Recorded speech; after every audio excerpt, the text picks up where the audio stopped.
Sene 1985. İstanbul'da il başkanlığı görevine getirildim.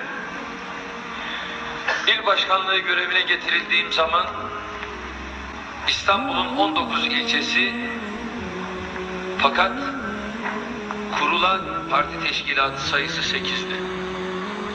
11 ilçemizde teşkilatımız yoktu. İnanın il merkezi olarak binamız da yoktu. Ve bir akşam arkadaşlarla beraber böyle ağlarken dedik ki bir şeyler yapmamız lazım. Ne yapalım? En azından şu ilçe teşkilatlarımızı süratle kuralım. Hakikaten yoğun bir gayret 3 ay. 3 ay neticesinde 19 ilçenin 19'unda kurduk. Ve bir karar aldık. Gündüz açık tutmamız mümkün değildi teşkilatlarımızı. Her akşam saat 18 ile 22 arası bu teşkilatlar açık olacak diye bir karar aldık. Bu kararı il merkezinden telefonlarla sürekli kontrol ediyorduk. Nöbetçi nöbetine gelmiş mi gelmemiş mi? Ve bir akşam bakayım nöbet ne durumdadır diye il merkezine uğradım. Dediler ki Şişli cevap vermiyor. Bir telefonda ben açtım. Saat 18:20. Şişli cevap vermiyordu. Bunun üzerine nöbetçi arkadaşıma dedim ki sen aramaya devam et. Ben dedim şöyle hemen bir arabayla atlayayım. Bakalım nedir? Belki telefonda bir arıza vardır. Gittim ki kapı açıldı.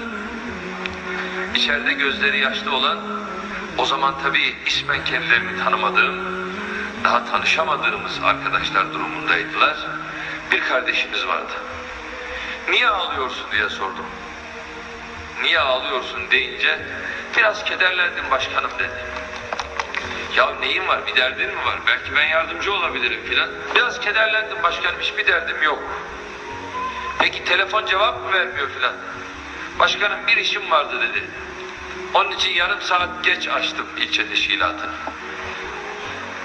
İşte bu ağlayan kardeşimiz, bana ağlama gerekçesini açıklamayan kardeşimiz, az önce ismini söylediğim Abdülmecit kardeşimdi.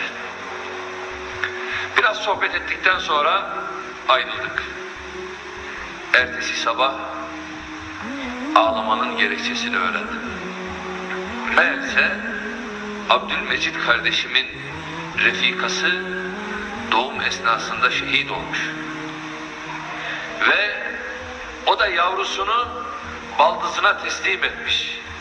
Hanımını da SSK Ok Meydanı Hastanesi'nin morguna indirmiş. Nöbetim var diyerek koşarak nöbete gelmiş saat 18:30'da. Değerli kardeşlerim, bu davanın mayasında Abdülmecitlerin bu imanı var. Bu davanın mayasında evladını, eşini, çoluğunu, çocuğunu evinde bırakıp onlarla adeta bir sefere gidercesine yola çıkan yiğitlerin inancı var, aşkı var, heyecanı var.